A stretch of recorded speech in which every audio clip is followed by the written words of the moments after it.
All right, let's call Charles, right? Charles Jones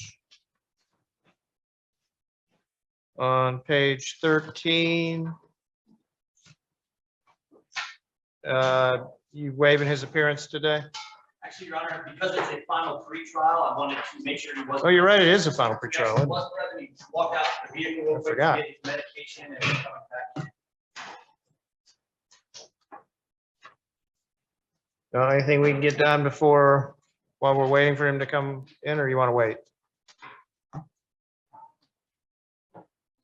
Probably get started, Your Honor, as it relates to the suppression hearing. I only got a few minutes and then we're going to pass the case to 1:30. So, Yes, sir. which is not y'all's fault. That's my schedule, not yours.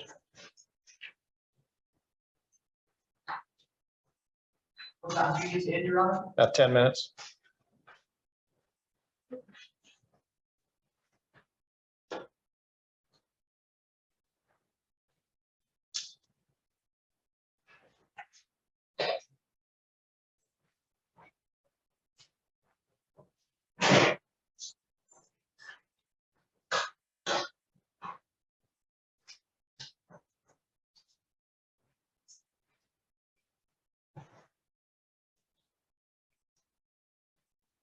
And then we got this afternoon and we also have tomorrow. We got tomorrow available too, so. Your Honor, if you only have 10 minutes, we can go ahead and get started on the motion hearing. Okay, what do we got going on? Remember, we're going to complete the motion to suppress hearing with Mhm. arguments from counsel. There's 4 defense motion nominees. There's, I believe, 9 points made in the omnibus motion that's been filed by the state. There's 8 motion. for Wait, pretrial slow down. hearing. Four defense motion in limines? Yes, sir. And then what'd you say after that? There is a state motion in limine that has 9 separate arguments. Okay, One. And then a state motion for pretrial hearings. okay. Was there something with the DNA sample or something? The state is withdrawing our motion to compel data. Okay. All right, well, that doesn't sound like 10 minutes worth. Sounds like a little bit more than 10 minutes, Your Honor, which again is my fault, probably for scheduling it when I did this morning. So y'all tell me, what do you want to do? And I'll circle back. Obviously, how the court rules on the motion to suppress is going to affect a lot of what we do. Excuse me. But let me ask you a question. If the case is going forward, is it otherwise in a position where the parties are prepared to try it next week? Your Honor, I certainly am prepared. The only issues, depending on how the court rules, is around 7 p.m. last night and this morning, the state has now listed 3 additional experts who I'm not sure what their role is. They also, it looks like, listed a video simulation of the fleeing and eluding, despite there being actual video footage of the traffic stop itself. When did they list that? When did you list that? 7:45 p.m. or 6:45 p.m. last night. There's also the motion that was filed this morning around 8:30 a.m. for a pretrial ruling, which is essentially a Williams rule, but as it relates to a passenger in the vehicle that has nothing to do with fleeing and eluding, essentially bad character evidence of somebody else. It's kind of how I read it, but besides all of that, Your Honor, I mean, I'm fully prepared to move forward. I don't think any of those new witnesses are relevant. The witnesses that were present on scene that have already testified are the ones that will be testifying to the alleged fleeing and eluding. Well,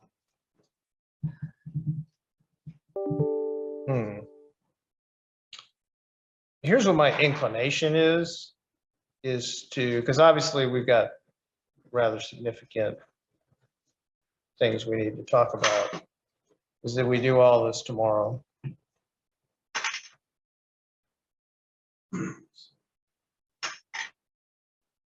Unfortunately, the calendar ran very long today, and then I've passed a number of matters from this morning's calendar to this afternoon, which again is my fault, not y'all's. But I certainly want to take I don't want to give y'all short shrift here, so. Yes, sir. Correct me if I'm wrong, State, I just looked at these motions, but I think one of the experts was DNA, which certainly is no longer relevant. I think they said they're withdrawing that. Right, so now there's only 2 left. Another one is an expert on gangs. However, as the state has mentioned multiple times, this is not a gang offense. This is not a gang-related charge. And I filed 2 motions in limine to exclude any prejudicial testimony regarding alleged gang members or anything of that sort. So hopefully that witness will not be relevant. And then it just comes down to what this video simulation is. I've not been provided a copy of the video or what it actually simulates. I don't think it's necessary, but it's a lot of that depends on the court's ruling with the motion to suppress. Sure. So what do y'all think of my suggestion that we hear all these matters tomorrow? I've got drug court in the morning. So I've got the entire afternoon available tomorrow. We can certainly do that.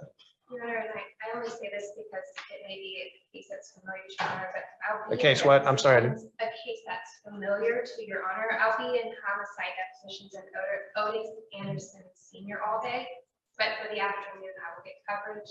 The state is available at your discretion. Does that work for you, Mr. Fusco? That should, Your Honor. I do have a family law hearing in the morning. It should be very brief. The afternoon, I will make myself available since jury selection is Monday. My goal is to keep this case on track with speedy trial approaching. Understood. Well, I think that's probably the best way to do it. That way both sides can, within reason, take as much time as you need. If we go 1:30 tomorrow for everything, and anything obviously that was filed last night or this morning, I haven't seen anyway in any event, so that might be helpful as well. So we've got the motion to suppress, which we're going to finish up with argument. We've heard all the evidence on that, correct? Yes, sir. And then the motion in limines, both from the defense and the state, and any potential issues regarding discovery.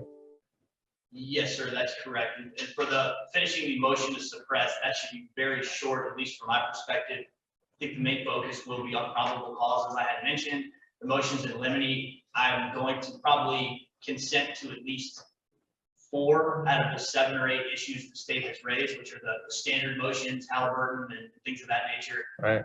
And then my motions are pretty standard as well, excluding any mention of alleged gang activity or members of gangs, the detectives being gang members, should be all short stuff. Okay, well, and y'all can maybe get together and streamline anything. Ms. Owens, anything that you need to bring to my attention at this moment regarding this simulation? Is this something that's been completed and you can give Mr. Fusco a copy for him to look at before tomorrow? We should be able to provide a copy by this afternoon. I believe it's almost completed. It's a simulation that was created by a child support specialist named James McMillan. So we did disclose Mr. McMillan. However, we anticipate at least one of the gang detectives themselves being able to authenticate that. All right, well, I'm obviously not going to make any rule, and for the record, show Mr. Jones is present before the court. And so, Mr. Fusco, I'm not making any findings in regards to that. So that's probably not a bad idea as well for you to review that, and that way we can talk about it again tomorrow. The state does anticipate being ready for trial. Some of your Honor's rulings will affect redactions that we made before trial. Understood. Okay, and you'll need to explain to Mr. Jones what we've been discussing. But does that work as a plan for everybody to come back tomorrow at 1:30 and we'll go from there? Yes, Your Honor, that's perfect. All right, Ms. Owens, you good? Yes. Okay, then that's what we'll do. Mr. Jones, your attorney will explain to you what we've been discussing, and we'll see everybody back tomorrow at 1:30. Perfect. Thank you, Your Honor. Thank you. Court's in recess until 1:30 this afternoon. If we get a court order. Thank you for hanging in there with not a break this morning. I appreciate it. Yeah. I normally like to take a break sooner than that, but